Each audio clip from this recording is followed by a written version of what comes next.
Hey VC, this is Tim. Today I want to talk a little bit about my musical past. And what I mean by that is the things I've been into, show you some things about the music I've been into, and how music became to be a big part of my life. It all started, I guess you could say, in utero. Um, my parents, I was born in 1977. And my parents went and saw one of Elvis's last concerts while my mother was pregnant for me. So technically, I saw Elvis in utero. Uh, so I was raised by a record collecting father. I mentioned that in my introduction video. A lot of the records that I had as a kid are there, but some of the first records I ever owned were the Beatles and things of that nature. Jan and Dean. A lot of stuff like that. My earliest memory of a concert was probably somewhere around 3 or 4 years old, in very early 80s. I saw the Beach Boys with my parents. This was the first concert I ever attended. I actually somewhat still remember it. And that's weird, but I do. So that's one of the first introduction to concerts that I'd ever been a part of was the Beach Boys. And from there, we'll talk about the early years. I've seen Air Supply, Jan and Dean, the Everly Brothers, Bowser and Sha Na Na, Lou Christie, Frankie Valli. God, I can't even think right now. I've seen so many. I've seen Bob Dylan, Santana, a lot of those with my parents as youth. And part of that youth was, of course, bands I'm mentioning that I've seen. Bands like the Beatles, No Introduction, The Letterman, a lot of stuff like that. This, by the way, has the best cover of "Light My Fire" by the Doors I've ever heard. So, that was my youth. Was a lot of 50s, 60s music, a lot of early rock and roll, some garage rock, stuff like that. That's what I grew up on. The Trogs, early Rolling Stone stuff, the Monkees. That was my youth. Up until probably 9, 10 years old when I started discovering music on my own music, having a music identity of myself, if you will. And some of the first bands that I ever owned on my own would be bands like Judas Priest, Poison, Motley Crue, Van Halen, and of course, Iron Maiden. So, that was my early, mid, elementary school days, if you will. I started discovering my own music, some of it influenced by my older sisters, like the Van Halen, Prince, a lot of stuff like that. And then about fourth grade, however old you are in fourth grade, I discovered I've been a skateboarder my entire life, and skateboarding and punk rock have always gone hand in hand. Anybody who's ever skateboarded knows that. It's greatly associated with punk rock music, and it's not that you have to like punk rock if you skateboard. It's that there's always been a great association between the two, soundtracks for skate videos and things like that. So that introduced me to, I think, probably the very first album I remember buying in the punk rock genre for myself would be the Cramps' Stay Sick, that had like bikini girls and machine guns on it and stuff like that. So that led me and opened up a world in my eyes, and music doesn't have to be on the radio. Music doesn't have to be easily sought. Music doesn't have to be handed to you and shoved down your throat like some of the earlier stuff I found on my own, which I'm not going to complain about Iron Maiden. I still love Iron Maiden, but a lot of those bands were force fed to you on MTV and on the radio, and you saw them everywhere, and that's how you learned about stuff. And then when you find stuff on your own, like the Cramps taught me, like, holy shit, what is this? So that opened up my doors, like my eyes, and doors to the musical world, if you will. And some of the first bands that I remember getting after that were bands like All,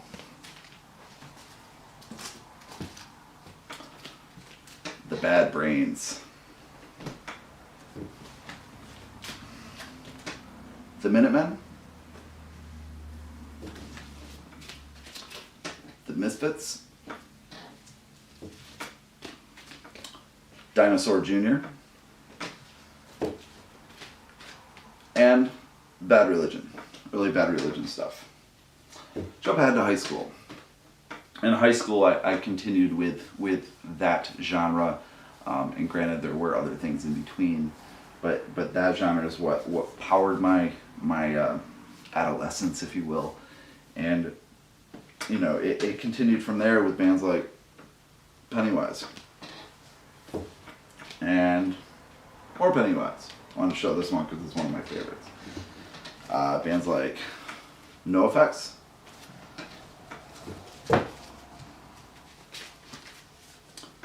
Sebadoh.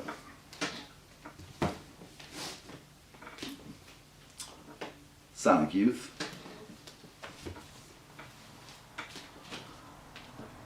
Lifetime. And at the end of my high school years, Weston. So, in that time period, around 92, 93, I got my driver's license. And something like that. And that just completely opened up everything. I live in Elmira, New York. The reason I'm mentioning this is because Binghamton is an hour west. Syracuse is an hour and 40 minutes northwest. East. Binghamton's east too. Rochester, 2 hours north. Buffalo, 2.5 hours northwest. Scranton, Wilkes-Barre area of PA is about 2 to 2.5 hours, depending on which one you go to. Southeast. So I had this central location, and luckily I had parents who supported me in pretty much anything I've ever done, especially music, as my dad being a record collector and taking me to all these concerts and stuff when I was young. So it was, on weekends, I'd hop in the car and go, and back then all these punk shows were like $6 at the door. So you could go every weekend and afford to go every weekend. Gas was, I don't know, I used to put like $10 in my, $5 to $10 in my car a week, and it would last me all week. So, you work your McDonald's job a couple hours a week, like 12 hours, and you'd have enough money to go to shows, buy CDs at the time, as I was big into collecting CDs, and things like that. So you would go to shows every weekend. I've seen countless bands. The area I'm living in the area I mentioned, Syracuse, it was the spawn of that mid-90s straight edge hardcore movement. And granted, I wasn't straight edge, but what that did is it put Syracuse on the map, and bands from New York City, like a lot of NYHC stuff. I've seen Warzone, Madball, a lot of bands like that have come through the area.